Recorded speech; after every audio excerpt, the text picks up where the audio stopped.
Bismillahirrahmanirrahim. Assalamualaikum warahmatullahi wabarakatuh.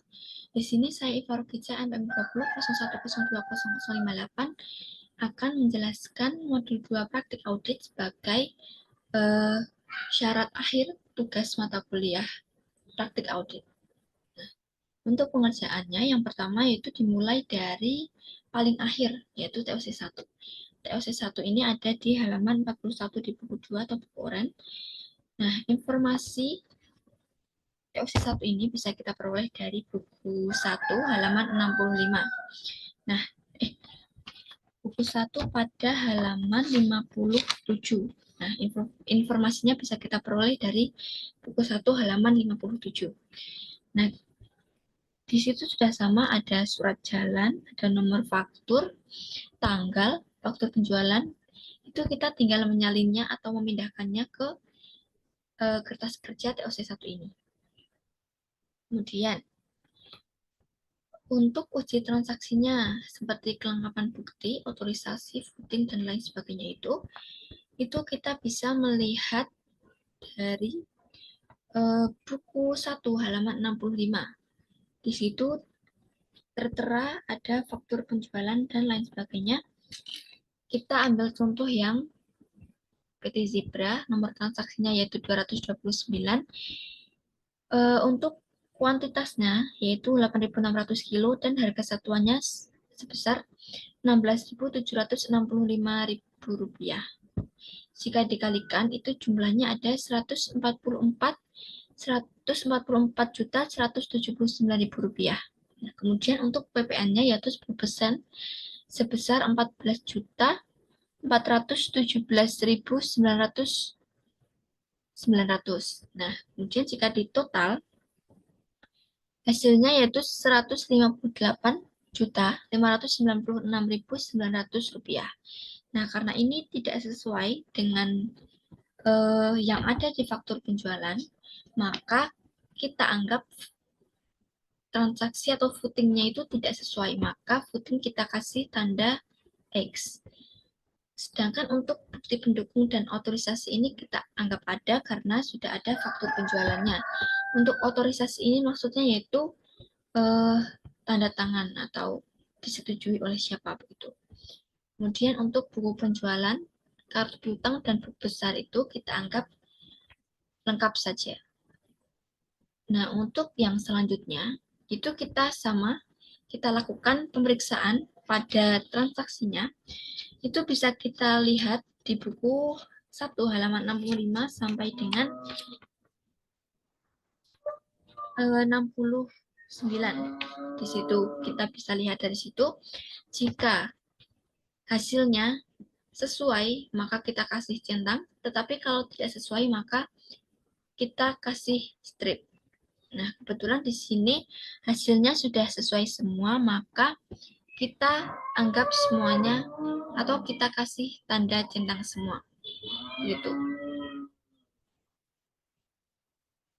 Nah, kemudian untuk yang selanjutnya itu sebentar. Kita masuk ke uji pisah batas penjualan atau dengan indeks PL 1.1 pada halaman 40 di buku 2. Nah, informasi ini juga kita bisa dapat lihat di buku 1 halaman 57 sampai dengan 58. Itu kita tinggal menyalinnya saja sesuai dengan keperluan yang ada di kertas kerjanya. Seperti di sini ada tanggal surat jalan, kemudian tanggal faktur penjualan, dan lain sebagainya. Kemudian di sini kita transaksinya dicatat sesuai dengan waktu yang terjadi. Tanggal pencatatannya ini kita sesuaikan dengan waktu yang terjadi. Sedangkan untuk yang 2019 ini karena transaksinya itu tidak ada buktinya atau kurang jelas, maka untuk yang 2019 ini kita kosongkan saja.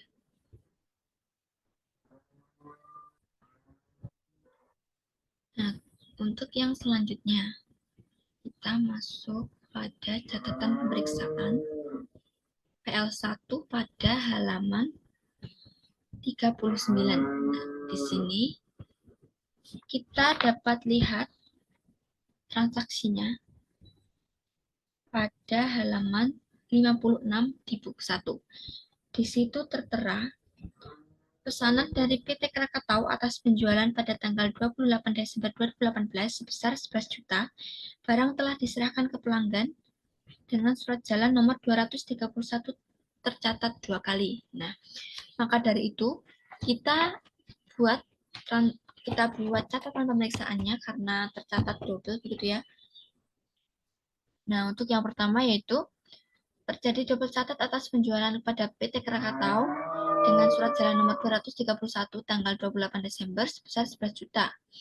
Untuk parenya yaitu penjualannya sebesar 10 juta, kemudian PPN keluarannya sebesar 1 juta, dan piutang dagangnya sebesar 11 juta. Kemudian yang kedua, pesanan dari PT Usaha Lancar atas penjualan pada tanggal 22 Desember 2018 sebesar 22 juta.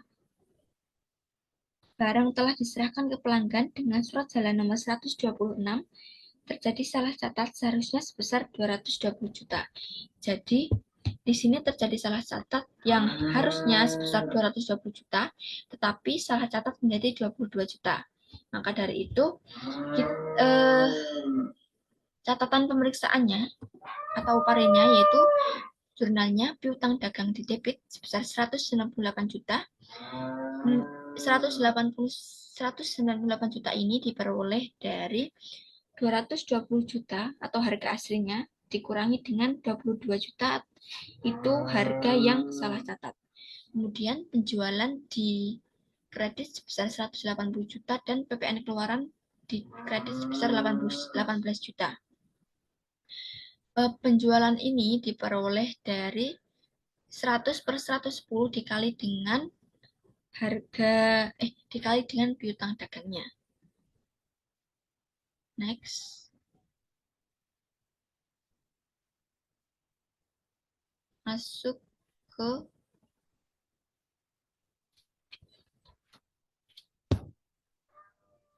PT Sukus. Penjualan, schedule penjualan pada buku 2 halaman 38. Di situ tertera ada penjualan per klien 31 Desember 2018 yaitu sebesar 42.712.087.000 rupiah. Kemudian untuk pare yaitu dilihat dari catatan pemeriksaan yang sebelumnya sebesar 30 juta. 10 juta.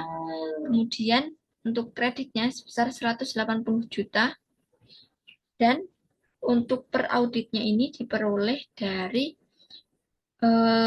jumlah yang di per klien dikurangi dengan catatan pemeriksaan yang posisinya di debit ditambah dengan catatan pemeriksaan yang letaknya di kredit, maka diperoleh sebesar 42.862.087.000 rupiah.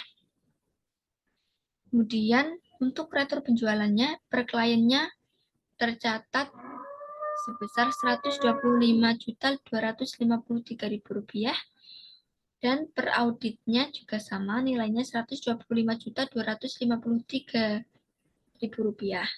Nah, untuk jumlahnya per klien 31 Desember 2018 yaitu sebesar 42.586.834.000 rupiah dan per auditnya yaitu sebesar 42.736.834.000 rupiah. Untuk selanjutnya, sebelum kita masuk ke ini, ringkasan hasil dan dari konfirmasi positif piutang usaha dan ringkasan hasil dari konfirmasi positif piutang usaha ini, kita terlebih dahulu mengerjakan ini.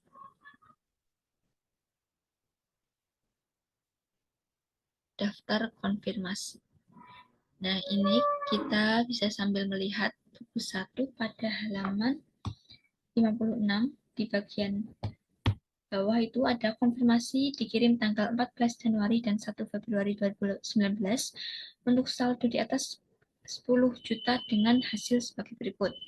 Nah, yang pertama yaitu PT Krakatau tidak menjawab konfirmasi 1 dan konfirmasi 2 juga tidak dibalas. Maka di sini yang pertama PT Krakatau untuk hasil konfirmasinya yaitu karena tidak dibalas, maka kodenya yaitu NR. Nah, kode-kode ini bisa kita lihat di buku 1 halaman 11. NR ini maksudnya yaitu no replies. Selanjutnya, yang nomor 2, PT Merdeka menjawab pada tanggal 21 Januari 2019 besar Rp93.960.000. Selisih karena giro yang diterima perusahaan sebagai pelunasan piutang jatuh tempo tanggal 3 Januari 2019 telah dianggap lunas oleh PT Merdeka sebesar 10 juta. Nah, di sini tertera bahwa PT Merdeka menjawab. Maka karena menjawab, maka hasil konfirmasinya yaitu RD dengan ada dianggap lunas sebesar 10 juta, maka di sini ditulis 10 juta.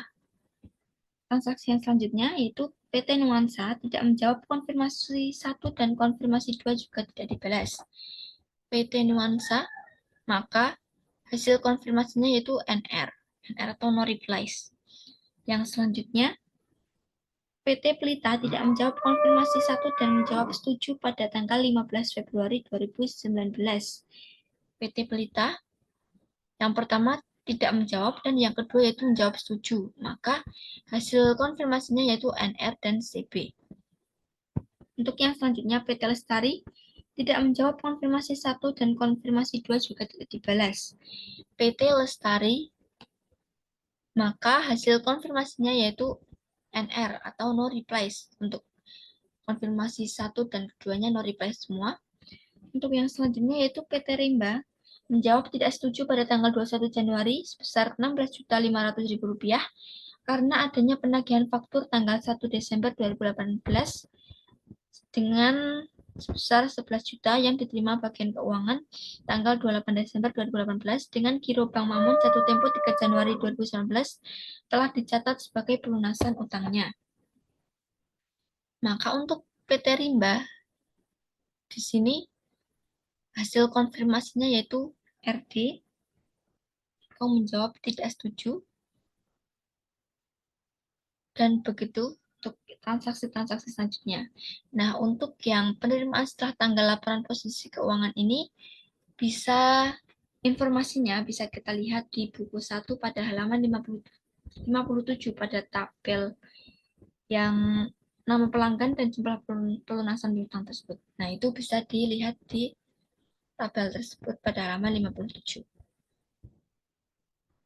Setelah kita mengerjakan daftar konfirmasi, kita lanjut ke mengerjakan yang ringkasan hasil konfirmasi piutang usaha. Nah, ini. Untuk saldo menurut konfirmasi, ini jumlahnya ada 9. Nah, 9 ini kita bisa lihat dari sini bahwa hasil konfirmasi yang dijawab itu ada 1, 2, 3, 4, 5, 6, 7, 8, 9. Totalnya ada 9. Ada 9 untuk yang hasil konfirmasi yang pertama. Itu totalnya ada 9. Maka di sini kita tulis 9. Dengan jumlahnya yaitu 891.831.500. Kemudian untuk hasil konfirmasinya itu ada 9 dengan jumlahnya yaitu 846.931.500 rupiah. Ini didapat dari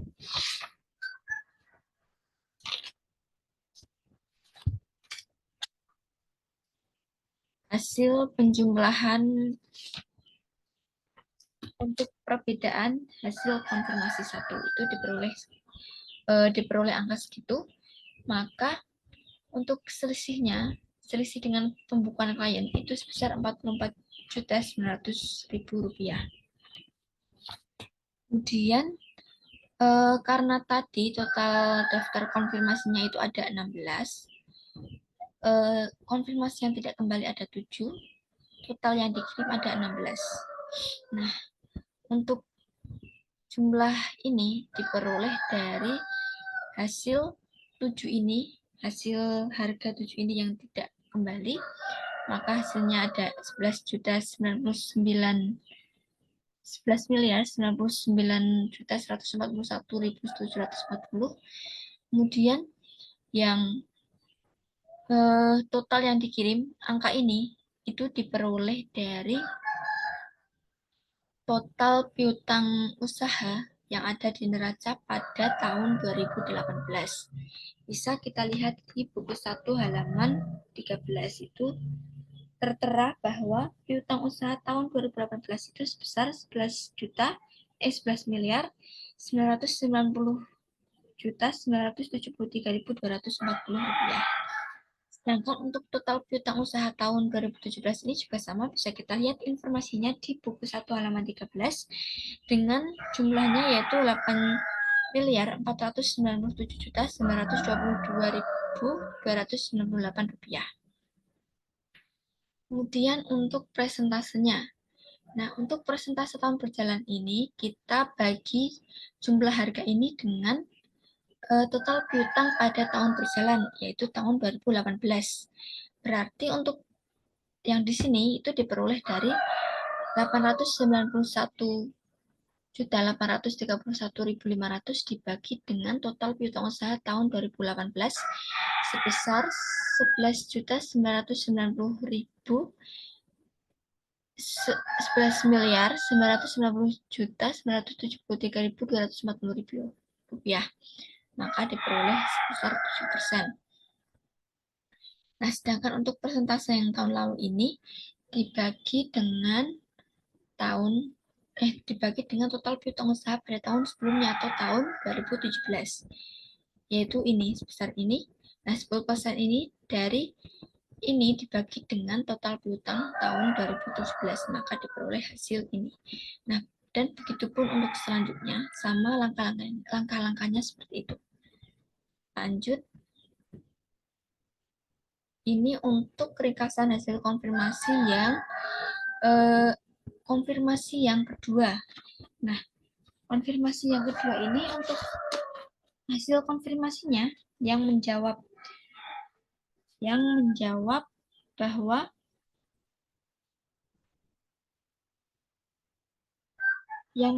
konfirmasi itu totalnya hanya ada satu. Nah, hanya ada satu dengan jumlahnya yaitu sebesar 10.357.027.600 rupiah. Ini. Angka ini diperoleh dari hasil konfirmasinya ini. Karena hanya ada satu, maka nilainya hanya ini. Tidak dijumlah dengan yang lainnya. Kemudian, selisih yang dilaporkan hasil konfirmasi yang satu pun nilainya jumlah sama. Kemudian karena hasil konfirmasi yang kedua ini kita hanya mengirim sebesar 7 konfirmasi dan yang menjawab hanya satu, maka yang tidak kembali ada 6. Maka jumlah keenamnya ini kita jumlah hasilnya sebesar 742.114.140 rupiah. Nah, total yang dikirim konfirmasinya ada 7. Jika di total hasilnya yaitu 11.999.141.740. Total piutang usaha, jika ini kita total maka jumlahnya ada 16 konfirmasi. Nah, ini diperoleh dari saldo piutang usaha tahun 2018. Jumlahnya 11.990.973.240 rupiah. Ini cara pengerjaannya juga sama seperti yang sebelumnya. Untuk yang persentase tahun berjalan ini, jumlah ini dibagi dengan saldo piutang tahun 2018 atau tahun berjalan, sedangkan untuk yang persentase tahun lalu ini dibagi dengan jumlah piutang tahun lalu atau tahun 2017.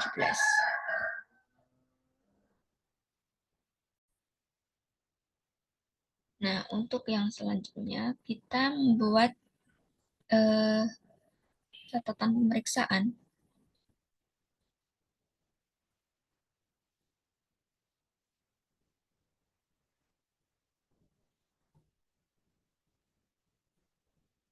Nah, ini dia. Kita buat catatan pemeriksaan atas transaksi-transaksi tadi yang masih ada keliruan, entah salah catat atau lebih catat, seperti itu. Yaitu informasinya ada di halaman 56 buku 1 atau buku hijau. Nah, untuk catatan pemeriksaan yang pertama, yang pertama, PT Sugus belum mencatat atas penerimaan piutang dari PT Wahana senilai Rp1.500.000. Nah, mungkin ini si kasir dari PT Sugus itu belum mencatat penerimaan kasnya atau penerimaan piutangnya, maka parenya yaitu kas di debit sebesar Rp1.500.000 dan piutang usaha dikredit sebesar Rp1.500.000. Kemudian untuk catatan pemeriksaan yang kedua, ini masih mengacu pada buku 1 halaman 56. Untuk yang kedua, catatan pemeriksaannya yaitu penjualan kepada PT Sejahtera belum diterima karena gudang sudah tutup dan baru diterima tanggal 3 Januari 2019. Maka parenya yaitu penjualan di debit 20 juta dan PPN pengeluaran di debit 2 juta dan piutang usaha di kredit 22 juta. Kemudian yang selanjutnya, perusahaan salah catat penerimaan piutang dari PT Zebra Pratama yang seharusnya dari PT Lestari senilai 15 juta. Untuk parenya yaitu piutang usaha di PT Zebra Pratama di debit sebesar 15 juta.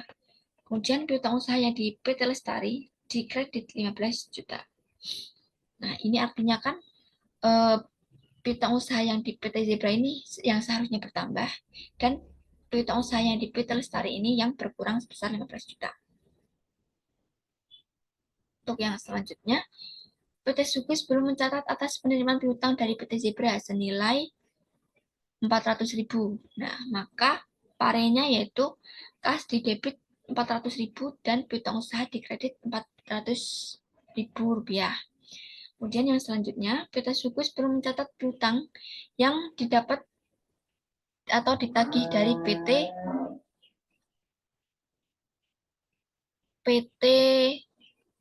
Origasi sebesar 11 juta. PT Orientasi sebesar 11 juta. Maka untuk parenya yaitu piutang tak tertagih sebesar 11 juta dan piutang usaha di kredit sebesar 11 juta. Catatan pemeriksaan yang selanjutnya, PT Sugus ini belum mencatat penerimaan piutang dari PT Tempo yang dibawa kabur salesman PT Sugus. Maka parenya yaitu piutang lain-lain di debit sebesar 15 juta dan piutang usaha di kredit sebesar 15 juta.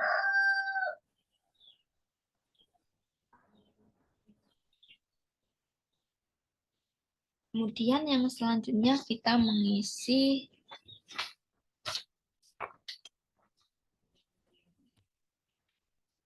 pada buku 2 halaman 23. Nah, untuk yang selanjutnya kita mengisi indeks E1 pada halaman 23. Nah, di sini ada nilai per klien dan per audit. Untuk nilai per audit ini kita peroleh dari jumlah per klien ini dijumlah dengan hasil pare atau catatan pemeriksaan. Nah, ditambah dengan debit. Kalau debit berarti ditambah, sedangkan kalau kredit artinya dikurang. Maka hasilnya adalah per audit ini. Nah, untuk yang pertama, hari ini kita peroleh dari hasil catatan pemeriksaan yang sebelumnya sudah kita kerjakan. Contohnya seperti di PT Wahana. Nah, di PT Wahana ini, perusahaan belum mencatat, maka piutang usahanya di kredit sebesar 1.500.000. Maka di sini juga ditulis di kredit sebesar 1.500.000 rupiah. Kemudian yang kita ambil contoh yang PT Usaha Lancar sebesar 198 juta.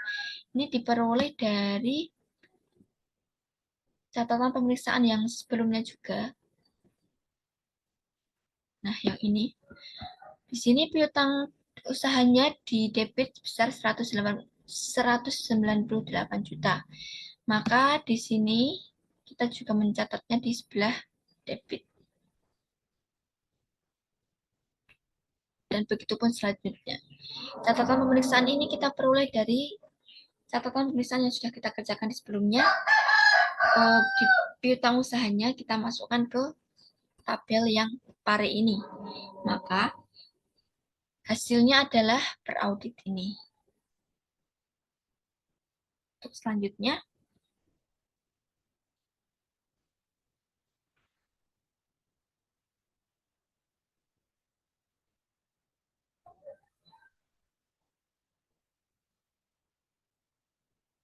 selanjutnya, kita mengerjakan indeks E. Nah, untuk usaha ini per kliennya yaitu sebesar 11.990.973.240. Nah, ini itu kita peroleh dari neraca PT Sugus atau nilai ini adalah nilai jumlah piutang usaha tahun 2018. Kemudian di parenya ini kita masukkan hasil dari indeks E1 tadi jumlahnya, yaitu untuk debitnya sebesar 213 juta, sedangkan kreditnya sebesar 75.900.000 rupiah. Nah, itu kita masukkan ke sini. Kemudian kita peroleh hasil per auditnya, yaitu sebesar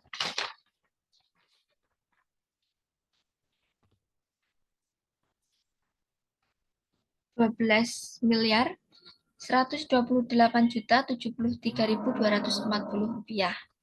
Kemudian untuk afiliasinya ini tidak ada, sedangkan untuk lain-lain ini per kliennya 85 juta, dan ada catatan pemeriksaan di sebelumnya itu ada di sebelah debit sebesar 15 juta, maka totalnya yaitu per auditnya sebesar 100 juta. Nah, untuk total per kliennya yaitu menjadi 12.075.973.240 rupiah, dan untuk total per auditnya yaitu sebesar 12.228.073.240 rupiah.